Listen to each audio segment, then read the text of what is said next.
Morning, y'all. So Sunday morning, it's about 8 a.m. I've already been out tending their chickens.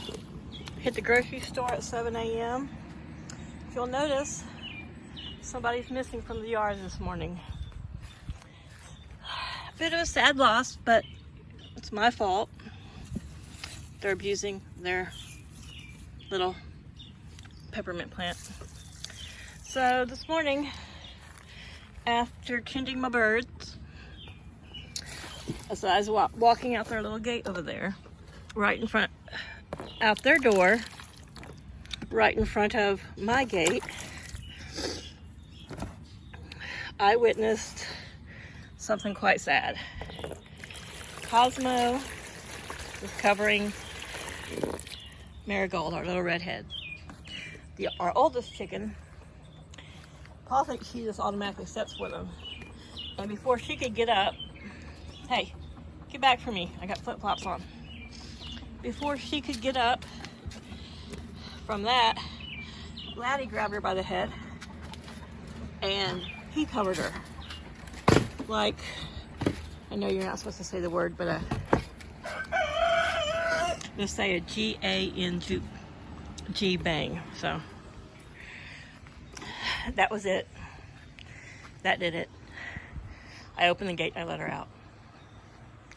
So she is over here hanging by the fence. She's not been wandered out far. She went to the garden. There she is. She's alive. I know. I didn't need to tease y'all. And she came over and ate some of Moira's breakfast. And she's clucking. I know she wants to get back in. Laddie's been standing here by the fence with her, like, you know, two young lovers that were separated by the evil stepmom. But no, I'm hoping she'll become a good companion for Moira. Her feathers will stop looking so janky, and they'll stop tag teaming her. I mean, she doesn't seem to mind, but I think because she's older and maybe she can't run as fast, or she's just sweet that way. I don't know, but I'm hoping that she will become happy out here along the fence with them. I mean, she finally made it into their mean girl group, even though she's bottom of the pecking order. But you know, chickens like to be with others, so she can be with others. But I'm hoping that maybe I can get her to adapt to being out here with Moira. So we'll see. But if she starts acting real depressed and Laddie starts acting real depressed, I'll put her back in there. Gosh knows I don't need a Romeo and Juliet style death on me. But she's got access to food and water out here, places a dust bath, plenty of bugs. She's been out here along the fence eating bugs, so we'll see. Of course, Laddie's like, that's my best girl. So they're all standing over there in their little area over there. They still seem to be enjoying the fact that I mowed in there. So just an early morning peek at the garden. I know this sounds probably sounds bad. Well, I don't think you can see it because of the vines. I got some little flags I'm going to put out to mark where the watermelons are, but that one's a surprise. So watermelons are getting big, as you can see over there on the green beans. Little blooms. So that's the Landreth green beans by Haas Tools. So if they got it in them this late in the season to keep making green beans, I'll let them. Potatoes are about done.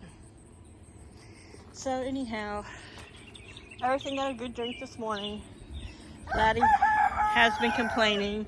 Cosmo, he's young. Laddie just like stood there beside him and watched him cover Marigold.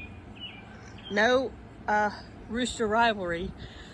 And then as soon as he hopped off, Laddie hopped on. And she didn't seem any worse for wear, but I don't know, just something in my heart was like, give her a break. I mean, we all love a redhead, but dang. So, anywho, that's the new development, is that Marigold, here she is. Marigold is out and about. And there's Moira. And they seem to get along, and I hope they can become companions.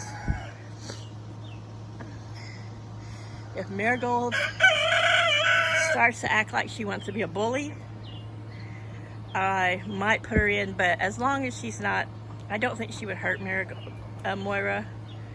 We'll let the little M girls be out here. And I'm really, really hoping that, you know, her desire to be close to the others will keep her around the fence and she won't wander off. So I'm gonna try it for today. If I have to tonight, I'll scoop her up and put her up here in the coop with Moira. Maybe she'll follow Moira in there, I don't know. Moira's running around the back. I don't know if you can see her little body moving along the back fence. She's running along there catching little bugs and stuff that are in the mesh. So anyhow, last night, of course we're a couple days out in the rain, Chaos, being the good poultry protection cat he is, slept right over here. So he usually sleeps on the straw right out in this area. And he slept right here. You can see where he's got kind of a little circle thing going. And he slept on the concrete. And this morning when I looked out the window, he was getting up and stretching and heading to the porch. It's like his 6 a.m. clock was like, all right, it's breakfast time. So he does want to go in the yard and he'll walk around and check things out, sniff a bunch of chicken butts, and then he's ready to come back out. But I've been finding a young possum, not really young, but skinny young, not big fat adult really, on my back porch at night, eating the dregs leftover cat food. What are you doing? I know, you brush past me and I feel like there's a bug on me and it's just your tail. So this is our 13-year-old poultry protection cat. I'd like to say scratch on his nose is a badge of honor protecting his flock, but he could have been, or maybe he thought he was, but he had a spot there that his old sister Luna smacked him with a couple times. Oops, he won't stand still. And in the summer, he tends to knock it open. Sometimes in the winter, I don't know if it's just squeezing through stuff or, like I said before, being scrappy, but you want lovin's? You want mama lovin's? Well, mama squatted down here like a Chinaman in a dress. Yeah. I don't want some bugs to crawl on my booty. Anyhow. So, yeah, I've been wearing a dress the past couple days. Just get some air up there.